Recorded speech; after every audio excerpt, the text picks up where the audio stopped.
It's your turn to visit the Cherokee Nation and explore 66,000 acres of lush Oklahoma countryside, scenic lakes and rivers, and engaging cultural attractions like the Cherokee Heritage Center in Park Hill, Oklahoma. Built in 1967, the Cherokee Heritage Center is a great place to immerse yourself in Cherokee culture, history, and art. The Cherokee Heritage Center includes the Cherokee National Museum, the Cherokee Family Research Center, our National Archives, Adams Corner Rural Village, and Diligwa, a replica of a 1710 Cherokee Village. The site of the Cherokee Heritage Center is itself historic.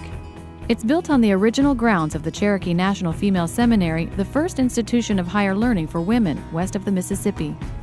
Thousands of women, both Cherokee and non-Cherokee, received world-class educations at the seminary until it burned in 1887. It was rebuilt in Tahlequah, Oklahoma, but today, 3 of the original school's columns mark the entrance to the Heritage Center. Inside, you'll find the Cherokee National Museum, where visitors can learn the history of Cherokee Nation through several exhibits, from our original homelands in the southeastern U.S. across the Trail of Tears to Indian Territory and into Oklahoma statehood and beyond.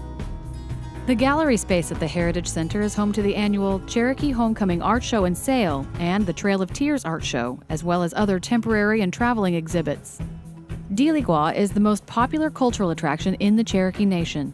Situated on the Heritage Center grounds, Diligwa is a historically accurate replica of a Cherokee village from the year 1710, after European contact. Visitors take a guided tour of the village and experience authentic Cherokee life and history. Learn the purpose behind each structure and how our Cherokee ancestors made and traded everyday goods, from basket and finger weaving to flint knapping and moccasins. You can even catch a game of stickball. The Cherokee Heritage Center is open year-round. To learn more and to plan your next visit, go to CherokeeHeritage.org.